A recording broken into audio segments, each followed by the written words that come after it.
उत्पत्ति अध्याय 30।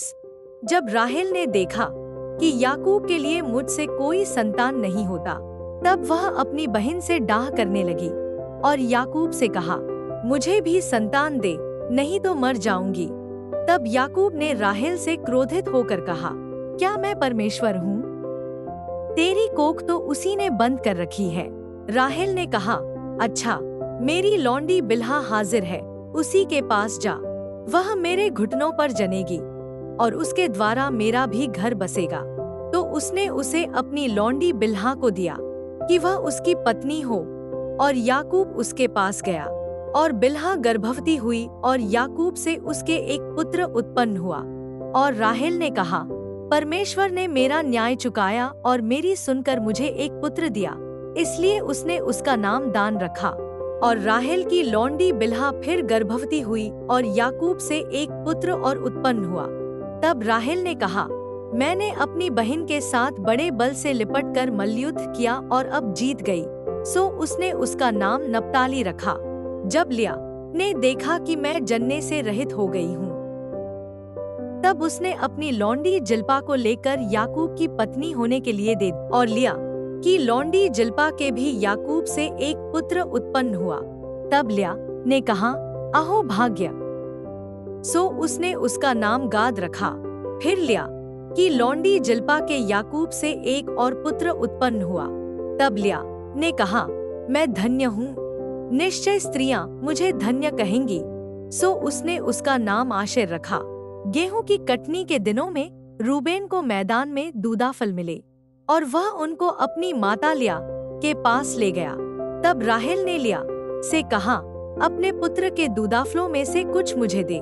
कहा, तूने जो मेरे पति को ले लिया है सो क्या छोटी बात है, अब क्या तू मेरे पुत्र के दूदाफल भी लेने चाहती है? राहेल ने कहा, अच्छा, तेरे पुत्र के दूदाफलों के बदले वह आज रात को तेरे संग सोएगा। सो सांझ को जब याकूब मैदान से आ रहा था, तब लिया उससे भेंट करने को निकली और कहा, तुझे मेरे ही पास आना होगा, क्योंकि मैंने अपने पुत्र के दूदाफल देकर तुझे सचमुच मोल लिया। तब वह उस रात को उसी के संग सोया। तब परमेश्वर ने लिया कि सुनी, सो वह गर्भवती हुई और याकूब से उसके 5वां पुत्र उत्पन्न हुआ। तब लिया ने कहा, मैंने जो अपने पति को अपनी लौंडी दी, इसलिए परमेश्वर ने मुझे मेरी मजूरी दी है, सो उसने उसका नाम इस्साकार रखा। और लिया फिर गर्भवती हुई और याकूब से उसके 6वां पुत्र उत्पन्न हुआ। तब लिया ने कहा, परमेश्वर ने मुझे अच्छा दान दिया है, अब की बार मेरा पति मेरे संग बना रहेगा, क्योंकि मेरे उससे 6 पुत्र उत्पन्न चुके हैं। से उसने उसका नाम जबूलून रखा। तत्पश्चात उसके एक बेटी भी हुई और उसने उसका नाम दीना रखा। और परमेश्वर ने राहेल की भी सुधि ली और उसकी सुनकर उसकी कोख खोली, सो वह गर्भवती हुई और उसके एक पुत्र उत्पन्न हुआ। सो उसने कहा, परमेश्वर ने मेरी नामधराई को दूर कर दिया है। सो उसने यह कहकर उसका नाम यूसुफ रखा कि परमेश्वर मुझे एक पुत्र और भी देगा।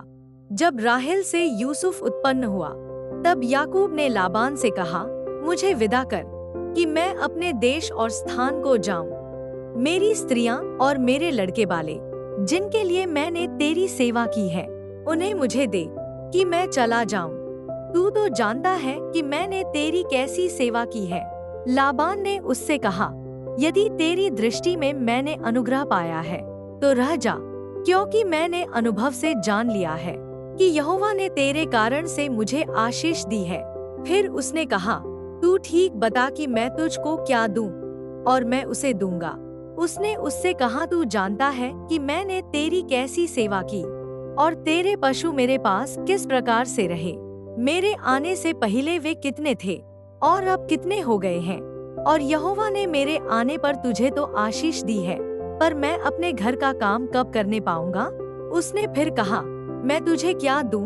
याकूब ने कहा, तू मुझे कुछ न दे, यदि तू मेरे लिए एक काम करे तो मैं फिर तेरी भेड़बकरियों को चराऊंगा और उनकी रक्षा करूंगा।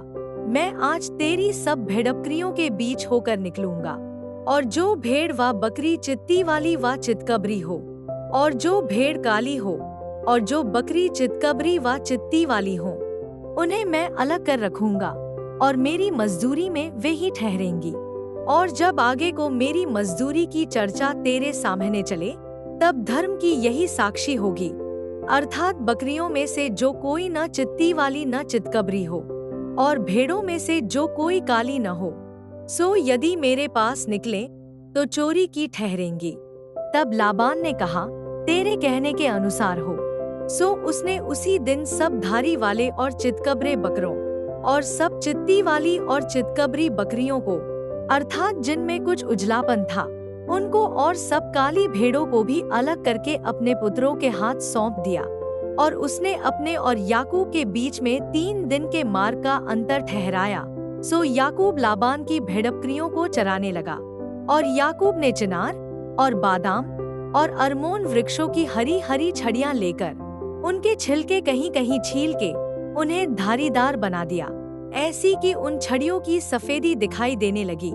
और तब छीली हुई छड़ियों को भेड़बकरियों के सामने उनके पानी पीने के कठौतों में खड़ा किया, और जब वे पानी पीने के लिए आई तब गाभिन हो गई, और छड़ियों के सामने गाभिन होकर भेड़बकरियां धारी वाले, चित्ती वाले और चितकबरे बच्चे जनी।